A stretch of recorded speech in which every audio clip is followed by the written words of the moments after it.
प्रिय भक्तों, सनातन धर्मावलंबियों, श्रद्धालुओं, आपका एक बार पुनः स्वागत है हमारे YouTube चैनल आचार्य दिनेश भार्गव पर। आइए हम इस योगिनी एकादशी के विषय में उसके महत्व, व्रत, नियम, विधान व कथा का श्रवण करते हैं, आप लोगों को श्रवण कराते हैं, दिखाते हैं। जय लक्ष्मी नारायण, जय श्री काशी विश्वनाथ। नमोस्त्वनंताय सहस्रमूर्तये सहस्रपादाक्ष शिरोरुबावे सहस्रनाम्ने पुरुषाय शाश्वते सहस्रकोटि युगधारिणे नमः।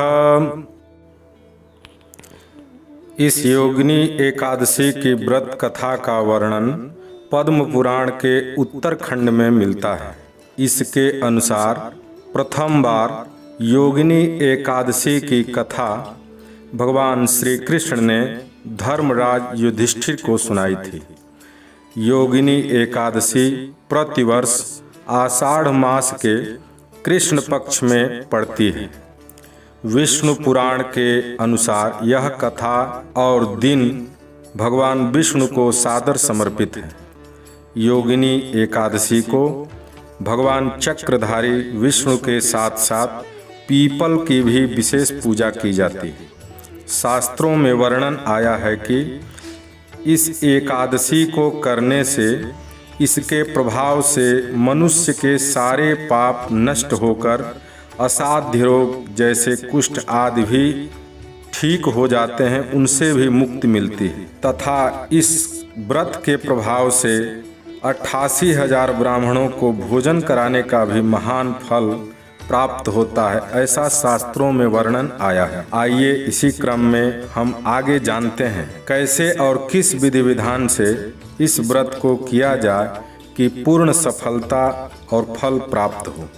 सुविज्ञ विविध आचार्यों शास्त्रों के अनुसार योगिनी एकादशी के दिन ब्रह्मवेला में सुबह उठकर नित्य क्रिया आदि से निवृत्त होकर विष्णु जी तथा पीपल की पंचोपचार या षोडशोपचार पूजन करके अथवा आचार्य से करा करके पूर्ण ब्रह्मचर्य और सत्य का पालन करते हुए उपवास करना चाहिए।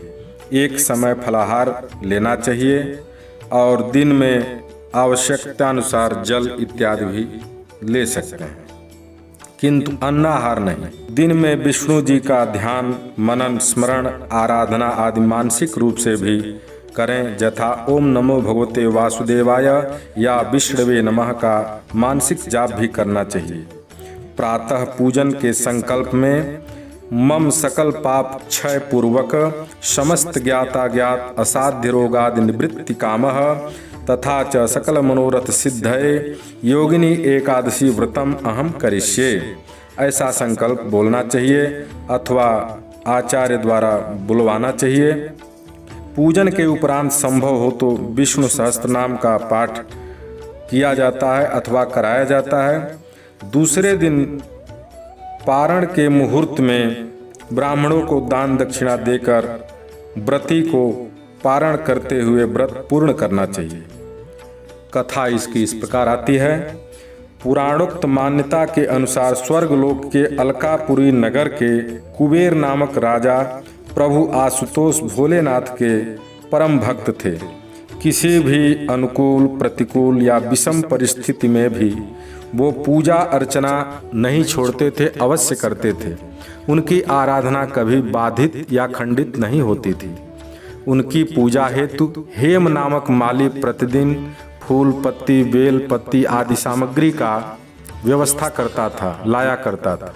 किंतु पूजा में अभी समय है ऐसा सोचकर सामग्री लाकर भी वह पत्नी रमण करने लगा। इसी की विस्तृत कथा आगे उद्धृत है, जैसा कि आइए हम सुनते सुनाते हैं। इस योगिनी एकादशी के कथा का उद्धरण पद्म पुराण के द्वितीय भाग में मिलता है। युधिष्ठिर जी महाराज के पूछने पर भगवान श्री कृष्ण कहते हैं, स्वर्ग की अलकापुरी में एक कुबेर नाम के राजा थे।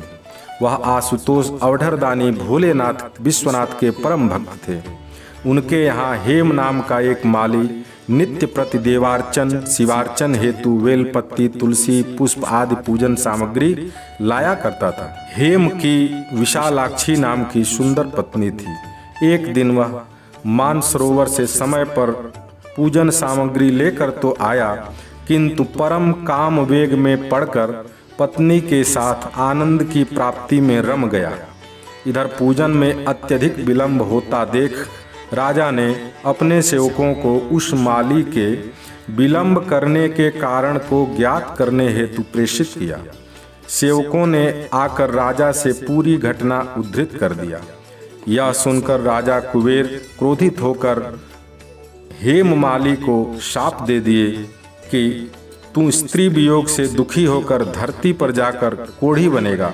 शाप के प्रभाव से उसी क्षण माली पृथ्वी पर गिर पड़ा और यहाँ कुष्ठ रोग से ग्रसित हो गया और बहुत समय तक कष्ट दुख तिरस्कार और यातना भोगता रहा, किंतु उसे पूर्व की कोई बात याद स्मरण नहीं रही। एक दिन भ्रमणवश मार्कंडेय ऋषि के आश्रम जा पहुंचा। उसे देखकर ऋषि दयावश उसे बोले, तुम ऐसा कौन सा पाप किए हो जिसके कारण ऐसी नारकीय यातना भोगनी पड़ रही है। हेममाली को संयोगात पूर्व वृत्तांत स्मरण हो आया और उसने सारी बात ऋषि समक्ष प्रस्तुत कर दी। उसकी व्यथा सुनकर ऋषि द्रवित हुए और उसे योगिनी एकादशी व्रत करने की प्रेरणा और आज्ञा दी। पश्चात हेममाली ने पूरे श्रद्धा विश्वास भक्ति के साथ विधि विधान पूर्ण उपरोक्त योगिनी एकादशी का व्रत किया। परिणाम स्वरूप व्रत के प्रभाव से वह माली अपने पूर्व समय के जैसे सुंदर कांतिमय स्वस्थ सुख समृद्धि वाला शरीर और जीवन प्राप्त किया और पूर्ण सुख समृद्धि ऐश्वर्य आनंद प्रेम के साथ अपने भार्या यानी पत्नी के संग जीवन व्यतीत करने लगा। अस्तु जैसे भगवत कृपा और योगिनी एकादशी के फल से हेम नामक माली के सभी रोग व्याधि कष्ट दूर हो गए, हम सभी व्रती और कथा श्रोताओं का भी जीवन सुख समृद्धि आयु आरोग्यता व आनंद पूर्ण प्रभु बनाएं, ऐसी उनके चरणों में बारंबार मुहुर्मुहु प्रार्थना। आप लोगों को हम आगे भी ऐसी सुंदर कर्णप्रिय पौराणिक रोचक कथाएं सुनाते रहें, इसके लिए आप मेरा YouTube चैनल आचार्य दिनेश भार्गव को अवश्य सब्सक्राइब व लाइक करें। धन्यवाद। जय लक्ष्मी नारायण, जय बाबा विश्वनाथ, जय गंगा मैया।